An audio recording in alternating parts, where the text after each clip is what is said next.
So today we're going to be talking about a knot that's used for one of the more difficult connections when building a leader. That's the connection between your thin class tippet and your thicker, stiffer shock tippet material. In tarpon fishing, it's extra important that that connection is strong and can withstand shock from a bite or from a fish surging when you're fighting it. The knot we're talking about today is called the Cobranagle. We're going to be using two things to tie it. One is class tippet, which is 16-pound Mason monofilament hard type nylon. What you'll need to know before you tie this knot in order to construct it is the bimini twist and cobra stitches. The shock tippet we're going to be using is 60-pound seaguar fluorocarbon. Knots you'll need to construct this connection with that is a double overhand and a perfection loop. The perfection loop is actually not part of the finished knot. It's just used to tighten the knot. And again, in the step-by-step, we'll show you that. Now, quickly, I'm going to erase all this and show you what the knot looks like. So what we're going to do with the class, we're going to tie a bimini twist. We're going to be left with a long loop like this. Then with the shock, we're going to tie a double overhand, and then we're going to take these two legs of the class. We're going to use them to construct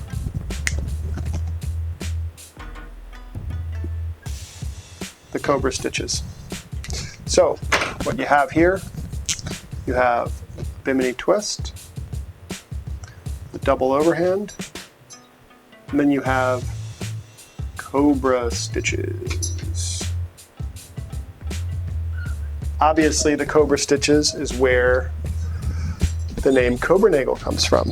So that's a basic materials list, a basic list of what you'll need to tie it, and a diagram of how the knot's connected and what it looks like when it's finished. And now we'll get to tying the knot in real time. So the first part about the knot is to tie a bimini twist, and integral to this knot is the idea that we're trying to make it as small as possible. So I'm going to try to do the minimum number of turns in a bimini twist, which I've found to be 13. And when you're doing a bimini with a lower number of turns, you just have to make sure that the amount of tension you're putting on it is a little higher than normal, because you want those wraps to really grip around the standing line. And instead of finishing it in the typical way, I do a single half hitch around one leg and tighten that. And then I just do two single half hitches around both legs. So there's one half hitch and I tighten it. And honestly, that would probably be enough. But in the case of this knot, especially since I use it for tournaments, I put another one in there just to be safe. So the next part is to tie a double overhand in your shock material. And then in the tag end of that, I tie a perfection loop. And as I mentioned in the whiteboard section, this is only to tighten the knot. This isn't a part of the finished knot. We hang it on something, and that allows us to tighten the knot. You cut the end of the bimini loop, and you can actually do that after you pass it through. In this video, for some reason, I cut it first. It's easier to do if you haven't cut it, but you pass it through the double overhand, and this is the same beginning of the Hufnagel knot, except we're using a smaller bimini. And now you can see where I'm using the perfection loop to pull against. And then to get the double overhand to tighten down against itself, I bring the two tag ends of the bimini and the shock apart from one another, and that compresses the double overhand. You've got the two tag ends of the bimini twist going through the double overhand around the shock. With those two tag ends, we're going to tie cobra stitches.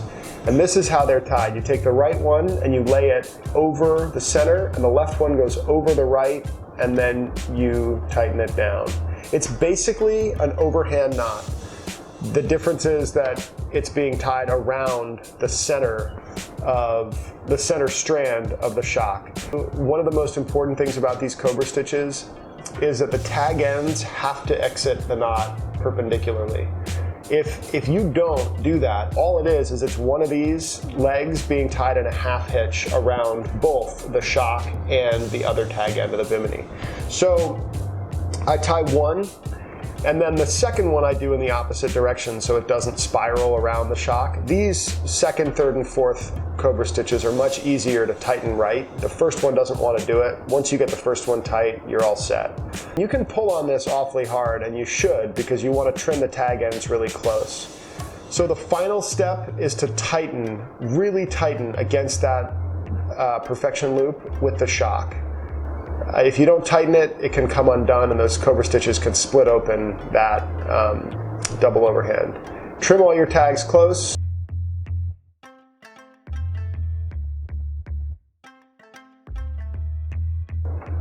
And there's the finished Cobranagle knot. It's about a ½ inch long. As you can see, it's really straight. It doesn't have a curve in it.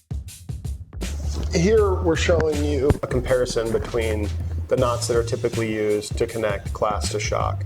On the left is the Cobranagle. It's very straight. It's as small as we can get it and have it be 100%, 100% of the time. Then we've got the Slim Beauty, which is a very small knot and a great knot. It's developed by Simon Becker and Tom Rowland, I think. And then we have the Improved Blood Knot. I don't know who the first person was that improved it, but it's basically a blood knot tied with a double. We have a video about it on our website. Number 4 is a Hufnagel, and what I've done is on purpose, I've tied it with a 13-turn bimini, just to give you a comparison between it and the Cobranagle, to show you what the Hufnagel would look like with a shortened bimini. And this is actually a great illustration of what's always been problematic for me about tying that knot. It's a great knot, especially with light tippet, but for me, when I tie it with 16, I have a hard time getting it to be straight. And that knot was developed by Steve Huff, and that was the first knot that was made to connect the bimini in a class to the heavier shock tippet. And it's a great knot. It's won tons of gold cups. It's caught countless world records. It's a great knot, and I have nothing bad to say about it. It's just that for me, getting it to lay straight consistently is difficult. And that's why the Cobranagle was developed. The fifth knot here is a Hufnagel with a 20-turn bimini, which is how I used to tie it. The bimini has a 4-turn lock in it. And that's actually a better tied Hufnagel than the other one. So of these 5 knots, 2 of them, the Improved Blood Knot and the Slim Beauty, if you shock them when you break them, if you break them really hard, will break almost always in the knot. And when I say shock a knot, I mean put a ton of pressure on it very quickly. And 3 of them will always break in the class. But for me, I like the Cobranagle because it's straight and it's slim and it's easy to tie once you learn how to tie it. It's a great way to stay in shape.